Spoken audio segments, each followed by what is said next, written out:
आता बातमी आहे आमदार चंद्रकांत पाटील आणि संजय राऊतांनी मध्ये झालेल्या भेटीची।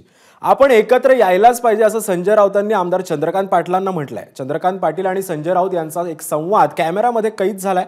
संजय राऊतांच्या वक्तव्यामुळे आता राजकीय वर्तुळात चर्चांना उधाण आलंय।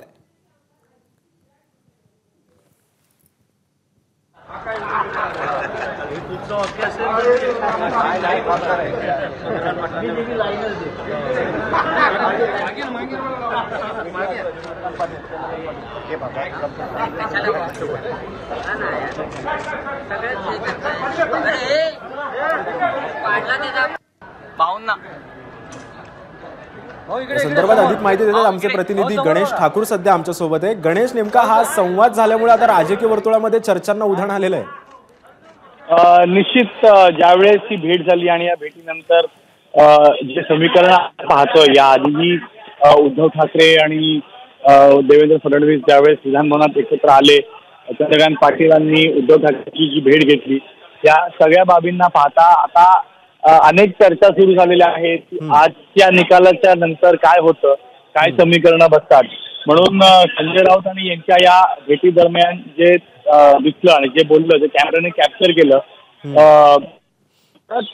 एकत्र यायलाच पाहिजे असं संजय राऊत यांच्याकडून पाटलांनी यांचं पुस्तक वक्तव्य केलंय।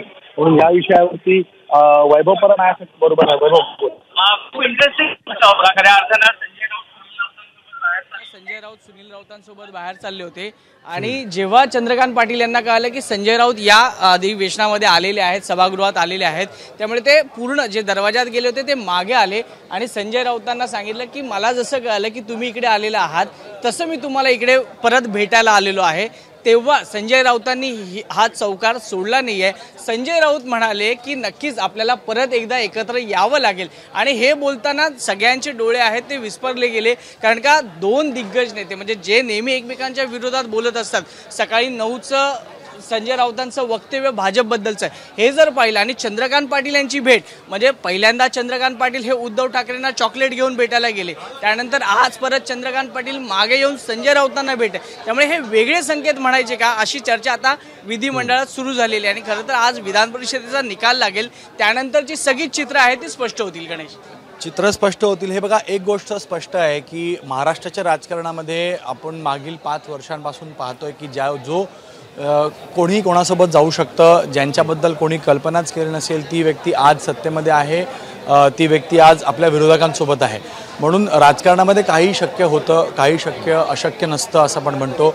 म्हणून आता जर पाहिलं तर महाविकास आघाडीला लोकसभेत मिळालेलं यश आणि महायुतीला थोडंसं बॅकफूटवर यावं लागतंय आणि तसं पाहिलं तर 30 वर्षांचं नातं या दोन्ही पक्षांचं आहे। मध्यंतरी चर्चाही होत्या की समीकरणं पुन्हा जुळून घेण्याचे प्रयत्न दोन्ही पक्षांकडून होत आहेत। एकनाथ शिंदे यांनी शिवसेना भाजपसोबत आणली, मात्र जर भविष्यामध्ये, कारण प्रत्येक पक्षाची महत्त्वाकांक्षा वाढलेली आहे, जर महाविकास आघाडीमध्ये पाहिलं तर उद्धव ठाकरे हे सीएम पदाचा चेहरा असला पाहिजे, तसंच सुप्रिया सुळेंच्या नावाची चर्चा आहे, नाना पटोले, तर जिथं समीकरणं बसतील ती समीकरणं ते बसून घेतील आणि यासाठी भाजप आणि शिवसेनाही लांब म्हणू शकत नाही, कारण जुनं नातं